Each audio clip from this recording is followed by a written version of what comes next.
She's still just as bitter as ever. There's such a great new spin of complaints here. Here's one from her most recent episode, which, illustrious men. And that's annoying because she's supposed to be the star. Michelle Obama. This dovetails perfectly with so many other comments she's made about how she is what about me?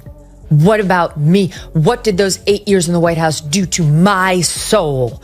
And why isn't anyone asking? They shouldn't have to be told to ask about how I'm doing. Michelle Obama, the woman who somehow transformed kale, cardigans, and knowing glances into a powerhouse brand. Yes, the very same Michelle who once seemed to float from the White House balcony, powered by green smoothies and slogans like, "When they go low, we go high."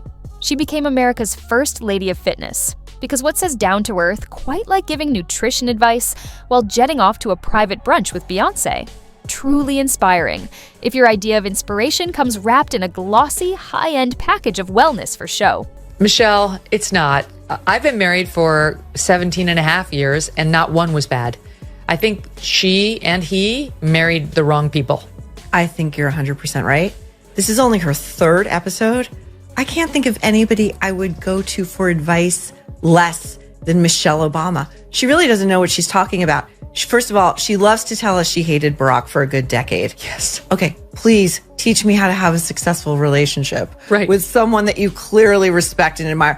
Every time she's on the air, it's like, I'm dragging this ball of dead weight behind me. His name, Barack Obama. He's bringing me down. I'm trying to elevate myself with these things on my head. He looks like Mickey Mouse. It's so like weird. The two ears up there, these two big balls on the left and the right of her head. What kind of midlife crisis is she in the throes of right now? Michelle Obama, probably the only person who could turn both a school lunch and a public speech into upscale experiences. She's the woman who managed to turn a simple sweet potato into a symbol of national goodness and a single sideways glance into a life lesson. When she left the White House, she didn't just walk out. It felt like she floated away on a cloud of kale chips, perfect lighting, and golden, picture-perfect quotes meant to inspire. We're back to our daily segment of Michelle Obama's terrible, terrible life. Boo effing who. She went on a podcast called Diary of a CEO. It's kind of rings a bell like a founder kind of situation. And once again, wants you to know how awful it is to be married with children.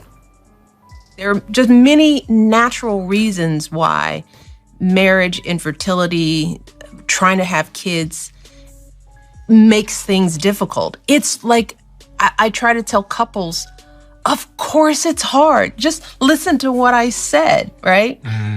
It's probably, if you're having some issues in your marriage, it's not you, it's the process of marriage. Remember when she shared that famous line, "When they go low, we go high"? Sure, high as in flying at 40,000 feet on a private jet to a Hollywood rooftop brunch where the air is thin and the avocado toast costs $72? And let's be honest, her campaign against childhood obesity wasn't really about helping kids. It was about turning school lunches into Instagram-worthy meals. Kyle chips, quinoa, and a side of quiet judgment, served cold with a knowing smile. It just doesn't feel organic at all.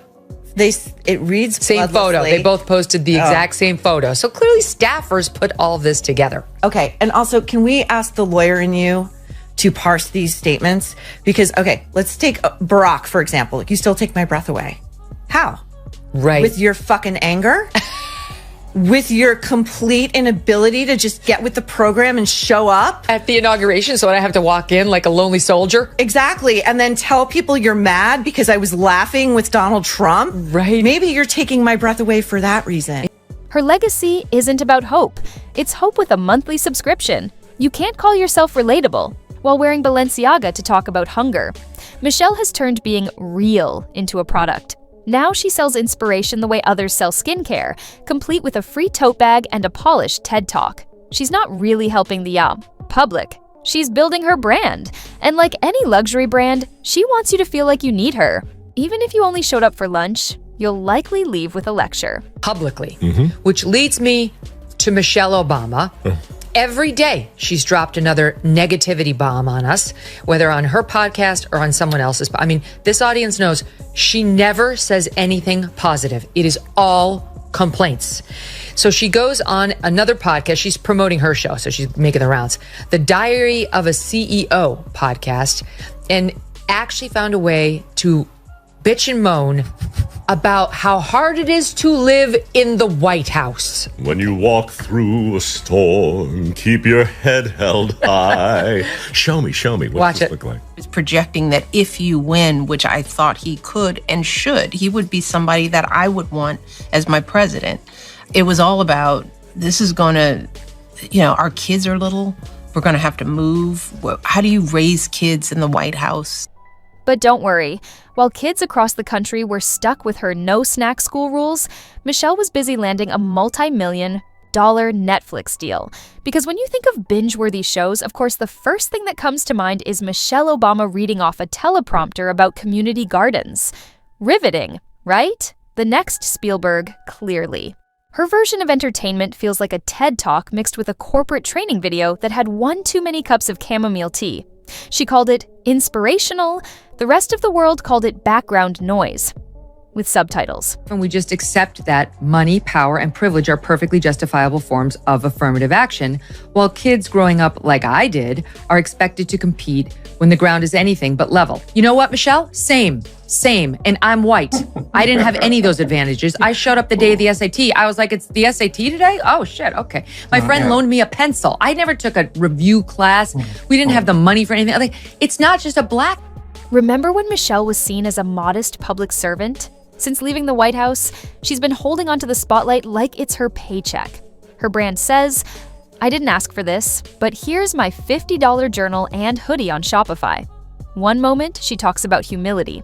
The next, she's on a book tour with stadium lights and ticket prices almost as high as Beyoncé's. Nothing says humble like $500 a seat to hear words that could fit on a Pinterest quote. Her book, a 400-page self-tribute that's long but empty. It feels like it was written by Instagram influencers and a PR intern.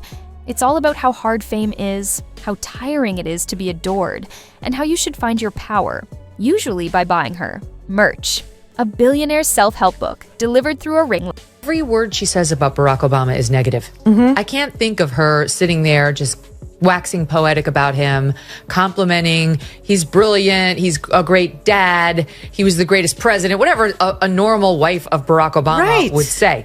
Every time she opines, it's something that reflects poorly on him, how he's insensitive, how he's not a talker, how he doesn't know how to relate to people, he doesn't keep the same schedule as she does, and now we're talking about you can have a bad decade in a marriage? Meanwhile, let's act like she's still that every woman we admired back in 2008, the working mom who kept it real. Except now, that working mom vacations in Italy with a glam squad, a makeup artist, and a security team that could take over a small country. Michelle Obama has become such a polished brand that if she got a paper cut, it'd probably be from her own business card. She's got more stylists than a Kardashian and still lectures America about being authentic. And let's not forget her fashion icon phase, because nothing says public service like showing up at state dinners dressed like a Vogue cover. Apparently, the answer to childhood obesity was hiding it under layers of Valentino. She turned, being first lady into a non-stop runway show, all while giving the side-eye to anyone who suggested maybe this wasn't exactly relatable. But hey, it was for the kids. That's why we had to see a dozen photos of Michelle in custom gowns while she told kids to skip to... She's angry and unhappy. I've watched enough of her over the years, and then with this ridiculous podcast she's trying to launch to see she's a deeply unhappy person. What's happening with people at that level in podcasts? What's Gavin Newsom doing? He's running for president. That one makes more sense to me strategically. She's like, she should be in her therapist's office. Her brother Craig is not. Oh, he did? Yeah, what do you think I should do? I don't support it. Yeah? Well, my feeling is Gavin Newsom is using people to build up his skills so that he can more effectively debate the Republican nominee. And then there's Michelle's talent for turning every awkward moment into a full-on moral lesson. Stuck in traffic? Perfect chance to grow. Burnt toast? Life-changing opportunity. No matter the situation, it always ends the same way. Michelle is flawless, and you should try to think like her. She doesn't just talk, she tells stories like she's starring in a 12-part Ken Burns documentary called Elegance in Motion. Her inspirational speeches don't lift you up, they gently hit you with humble brags soaked in self-love. You leave feeling like you just sat through a TED Talk whose real message is, buy my memoir, eat your veggies, and bask in my glow. It's not motivation. It's a lifestyle infomercial in a silk blouse. Even her side eyes look like they're meant for a highlight. Michelle Obama, still trying to make her struggling podcast a thing, went on a 4.5-minute tear about herself and how hard it is to be Michelle Obama. We're going to go through quite a bit of it. Here's the first one about how difficult it is for Black women like Michelle to articulate their pain. We grew up with women who weren't voicing the pain and the burden. They made it look easy. And when you make stuff look easy, people assume that you must like this. Yeah. It's okay with you, right? Remember when she launched that quirky Netflix cartoon for kids about healthy cooking? Because what toddlers really need is animated veggies, with Michelle Obama doing the voiceovers. That's the kind of confidence that says, sure, I'm done with public office, but what the world really needs is me as a cartoon squash showing kids how to zest a lemon.